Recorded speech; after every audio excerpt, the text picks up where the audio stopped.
Something has been bugging me for quite a while. And when that happens, I often reach out to my friends who are my closest and just have an honest discussion. Folks, you're going to be a part of this in real time. This is going to be a little bit of probably oversharing, a little bit of vulnerability, but I got to get it off my chest. And Matt, Dion, I let you know ahead of time, but we'll just cover it for the audience. I saw in a clip, it was just a clip with Megyn Kelly and Matthew McConaughey, where Matthew McConaughey is, pushing his new book. And Megan read a piece, a paragraph, several sentences, basically talking about the difference between a nice guy and a good man. And that conversation hit me harder than anything I can ever recall. Why? I think for most of my life, I have spent it trying to be the nice guy. I'm trying to be the guy that walks in the middle, trying to be the guy that doesn't irritate either side. Frankly, trying to be invisible. I think I've spent most of my life trying to be invisible because when you get seen in my family as a kid, you get beat. And, when you got, I went to a very violent junior high, again, got jumped, got beat. I mean, my youth was not a lot of fun. And I think what that led me to do is just try to be the guy that blended in the background. And, survival instincts, maybe not really a great role model around. And, I don't think I have focused on being a good man. And then I took look at you two guys, right? We're boys now, 5 years plus, know each other here and, offline as well. And, I think, again, my opinion, you two have kind of always lived the good man, right? Kind of, you have your principles, you stand firm on your principles. You're not a dick necessarily, although Matt leans that way occasionally. But when need be. When probably called for. But again, to me, being the nice guy was always like, oh man, he's doing this shit again. So I just wanted to acknowledge that first, never thought about it. Never really thought about nice guy versus good man. I was just always trying to be the nice guy, the guy that wasn't seen, doesn't create a fuss. And again, I'm willing to admit it was because of my upbringing, which was violent. And I've had enough. I'm just not going to do that anymore. I'm going to be a lot more vocal, stand where you stand and don't give an F, don't give a rip. But I just wanted to thank you for being, male role models. And I'll just stop there. I'm just kind of rambling at this point, but who wants the ball first? I don't care. Okay. Cause my memory will probably forget what I want to talk about if I go second. Agreed. So I'm with you, Mike. I think because of my childhood, I went a different way.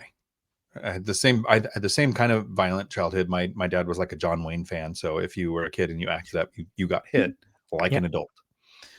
And when my dad left, I was 8 and I was working in the onion fields with my mom. So I was the one Caucasian kid taking the non-Caucasian people's jobs, and I was the outsider. And I want to say beat up a lot, but I got really good at violence at a young age because I did lose a lot of the first probably 20 fights.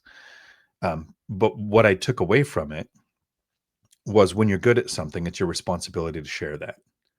And so through the rest of middle school, high school, the Marine Corps, combat training, being a defensive tactics instructor for the last 20 years now, I've always thought it's the stronger person's job to defend the underdog. And sometimes the underdog's wrong, but it's like an instinct to be the defender, the protector. Part of that comes from that John Wayne upbringing. I mean, name a movie where he wasn't the one taking care of the bad guy.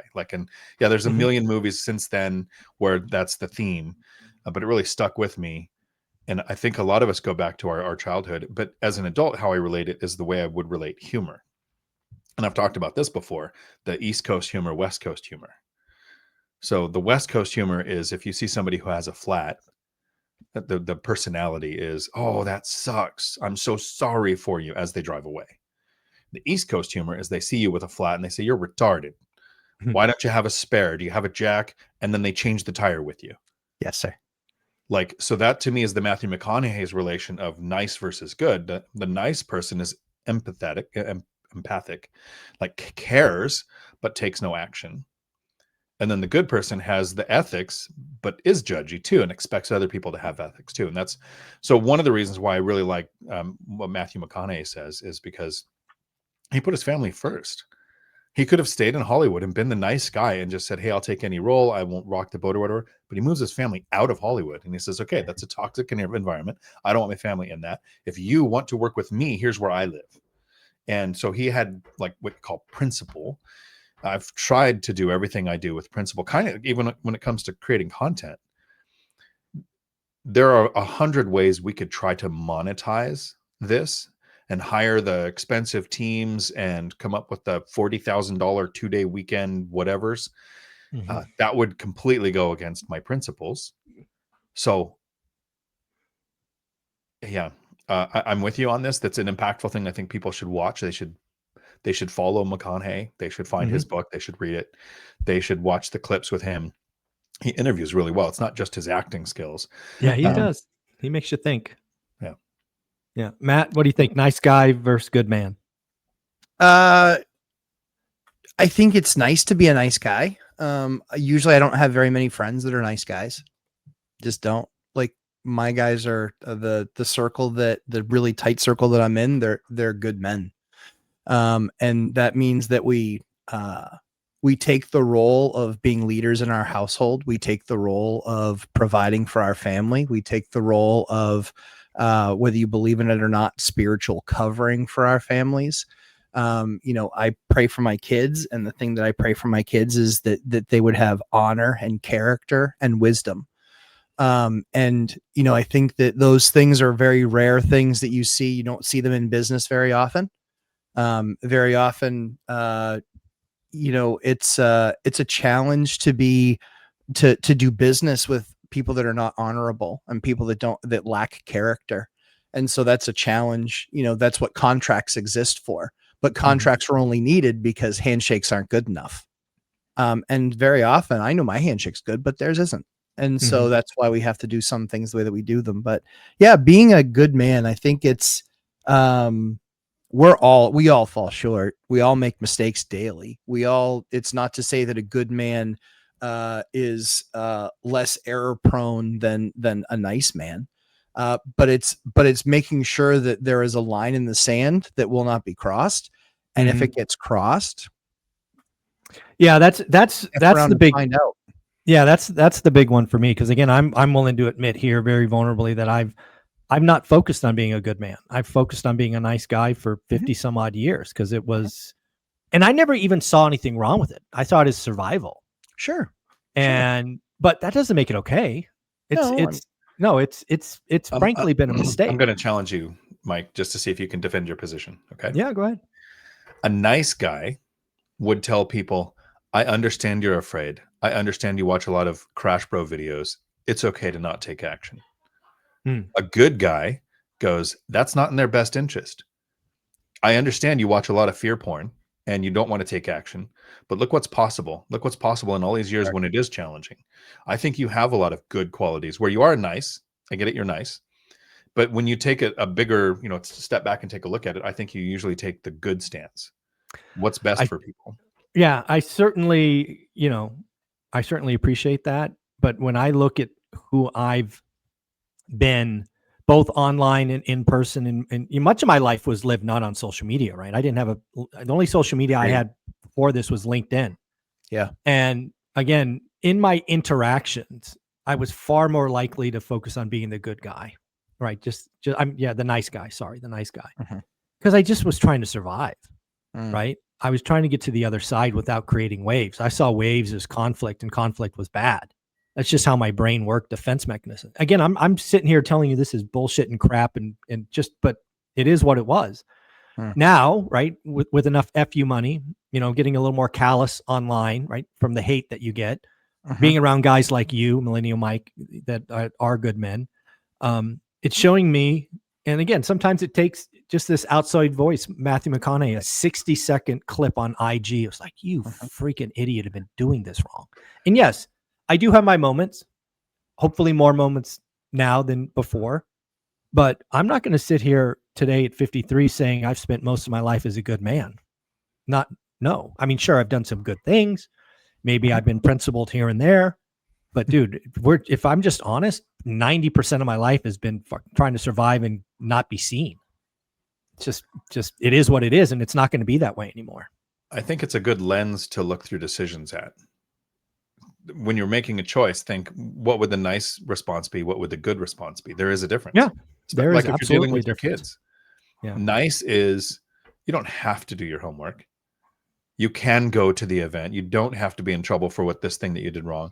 Good is teaching them morals, teaching them responsibility, teaching them outcome for their decisions. And so that's just an example, but you can use that in almost every situation. No, I agree. And it's just causing me to rethink all interactions, all communications, going forward. I mean, it was just, I don't know what it was. Maybe sometimes the right teacher shows up at the right moment, and who would have guessed Matthew McConaughey was that teacher for me? It is what it is. Sure. But yeah, I've not felt the same the last 10 days. I've been waiting for this conversation with the three of us to get together just to put it on the table, because I knew you guys would be, thoughtful, but also, lead from the front. So I appreciate that, Matt. So one of the tough things was that I knew you were a nice guy when we started, and when some people attacked you, I was in your camp. And so when I'm in your camp, someone wants to pick a fight, I'll go fight them. Like, yeah, I remember. Right. And so I remember. For me, it was challenging because we Ashley and I had a conversation about it. And the conversation that we had about it was, hey, he's a nice guy. He might not like that you're fighting. He might not like that you're going out and picking a fight. And I said, I understand. And if it goes away and he needs to not do stuff with me anymore because I'm willing to go fight, I'm more than happy to still go fight, and I'll just live with that consequence. And so very often what it is in life is that you'll be faced with a consequence for being a good man. That's the key. Yeah. You have to be okay with paying that bill. And it's easier, I won't lie, it's easier now in life for me to be able to pay that consequence because I am where I am. But the much more powerful, the much more impressive person is 25 years ago me. Right. That said when I was going into tech and being just a sales guy, I had no degree. I was a 9th grade dropout. Everyone could make fun of me. In every single room, they were more educated than I was. And so that's the edge that you've seen for 5 years, that I recognize exactly what it took to get me here. And I'm immensely blessed to be here, and I've been given amazing opportunities to get here, but I believe I've done a really good job of making the most of them. And I think to your point, I think being good, Dion's a good man, and Mike is a good man. These are good men that I enjoy being around. You guys, we're friends. And yeah, that's always the risky thing. I'm saddened for you and excited for you at the same time. I'm saddened for you because it's really hard, and it gets to be a lot, people taking chunks out of you. But you become so much stronger and so much more fortified that you've done a lot of really good things. And I think to Dion's point, I think he brings up a great point. You are a good man. There's areas that all of us can get better in, for sure. Yeah, to me, it's so first off, I love the fact you brought up that story, because I remember that. It was like 4 years ago, much smaller, but there's a couple of folks taking pot shots, and I was like, didn't even look. And you're like, no, I'm going to go defend you. I'm going to go fight that battle. And, at the time I was thinking, that's just going to create more noise for me to freaking deal with. Yeah. And no, I mean, that's just the nice guy. It's like, just let it go. And that's wasn't the right. I mean, in hindsight, I should have stood up too. So again, again, it's something that's going to be changing, because again, I'll think about this in most of my interactions going forward, because I don't want to be a nice guy, right? I don't want to be known. I think if you were to ask most people I've interacted with throughout my life, most people would say Zuber's a nice guy. I don't think many people would say Zuber's a good man. And that bothers me. Like if you had to check a box, yes or no, and those are the two choices, 90 some odd % would be Zuber's a nice guy. The shift that you'll have if you make this choice, if you start looking through the lens of should I be nice or should I avoid the conflict to be nice, is the nice person has more acquaintances. Yes. The good person has stronger friendships. So it's like you're in a smaller circle, but they're real relationships, or more acquaintances where people aren't offended by what you say. Yeah. And I am okay with those consequences. In fact, probably would relish them. Because I do think you're right. I think I have lots of acquaintances today and not many true friends or brothers. So again, that's on me. And again, I look forward to this, growth at 50, old dog, new tricks. I look forward to this because again, I want to be a good man. That's what I want to be known for. I don't want to be known as the little wallflower, nice guy who, just waded through life and survived. That sounds like a shit life to me. So there's an change. example of this when I do Zoom calls for my course or for my members only, and somebody has a question, but we're on Zoom and it's a lot more intimate than being on YouTube. There might be 10 of us or 20 of us or whatever. Sure. I start the question when I go to answer. I say first, before I give my answer for whatever question this is, do you have thick skin? Mm-hmm. Because I've thought through, I can give a nice answer that makes the person feel good in the moment. And answers the question, but doesn't really help them. Or I can go, do you have thick skin? Because I'm going to say something you're not going to like to hear, but you need to hear. And I think if I was asking a question, I would like to kind of be posed the same question. There is a nice answer I can give you, or there's the reality that I can give you that's going to slap you in the face, but going to make you better once you work through this problem. Yeah. And I think when you're dealing with people, you might have to sit back and ask the question, you okay with some harsh criticism? Because I mean, you just have to just jump into being abrupt or rude or something. Yeah.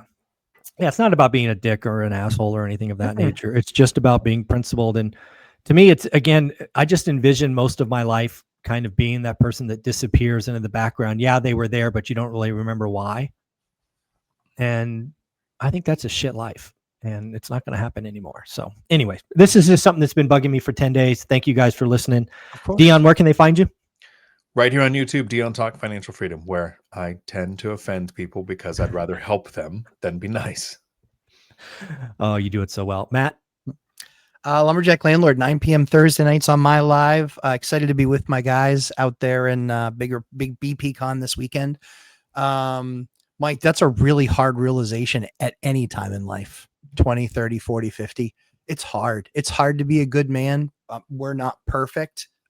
Don't expect perfection from yourself because you're going to fall short. But hey, I just want to be better. You have brothers in it. You have brothers in it. It's just that simple. We were your brother anyway, but it's nice to know that now I'm not going to be the lone comment fighting somebody back. Yeah, exactly. That's not going to happen anymore. The claws or teeth or whatever you want to call it will come out. So, it's people need to recognize that, we are here helping people. And if you've got nothing good to say, I suggest move along. But if you need to come by and make sure that I pay some attention to you, I'm more than happy to pay some attention to you. It's just probably not going to be attention you like very much. There you go. All right, folks, let me know in the comments. Nice guy versus good man. Did this make sense? Did it resonate? Did you think about something? And if you haven't seen Matthew McConaughey, Megyn Kelly, I would definitely find that clip because I will never forget that clip. Guys, take care. See you in Vegas. See you, Mike. Ciao.